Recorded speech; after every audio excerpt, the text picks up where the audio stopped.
Hi, my name is Ashwani Kumar and welcome to my channel.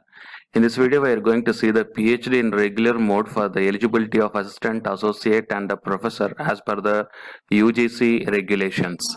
So before going into the details and all, if you are not yet subscribed the channel, so please do subscribe and after subscribing, tap the bell icon.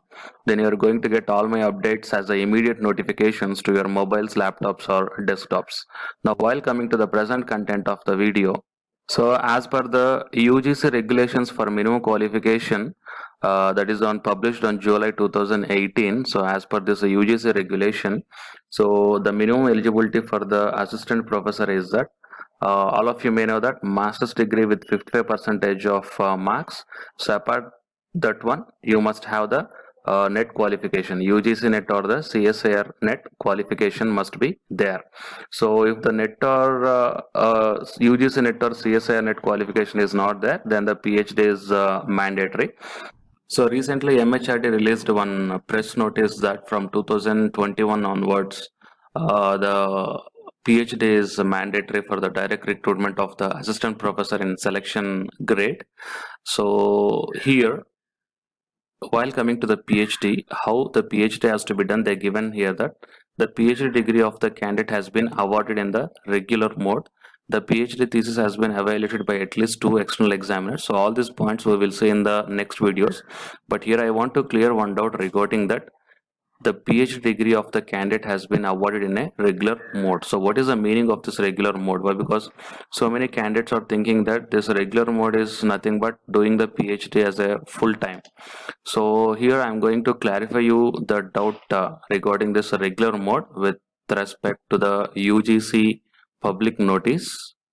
So it is a University Grants Commission public notice, that is clarification regarding regular mode with reference to the PhD degrees. So what is this regular mode is that? So UGC has been receiving queries from various stakeholders, universities seeking clarification with regard to definition of the word regular mode. The commission at its meeting held on 22nd February 2017 considered the issue and decided that it may be read as under.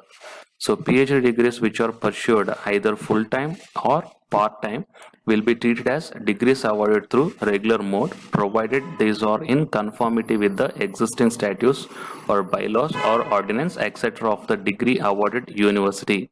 However, the PhD acquired under the distance mode is not permitted. That means if you do the PhD as a full-time or part-time, both these two are considered as a regular mode. If you did the PhD in the distance mode or through the online mode, then it's not at all considered as a regular mode. So if you want to do the PhD, then you can do either the full-time PhD or the part-time PhD. Both these two are considered as a regular mode. Okay, so it is a clarification regarding the point that's what they mentioned in the minimum qualification UGC regulation July 2018, that the PhD degree of the candidate has been awarded in the regular mode means either it might be in the full-time or part-time. So don't think that regular mode is nothing but only a full-time PhD. It's nothing but the combination. I mean, either it might be the full-time or part-time. Okay, any one of the thing is considered as a regular mode. Okay, so it is the clarification that I want to give you regarding this regular mode with the help of the University Grants Commission official public notice. Okay, so for more updates, please subscribe the channel and after subscribing, tap the bell icon. Then you are going to get all the updates and videos as immediate notifications to your mobiles, laptops or desktops. Thank you.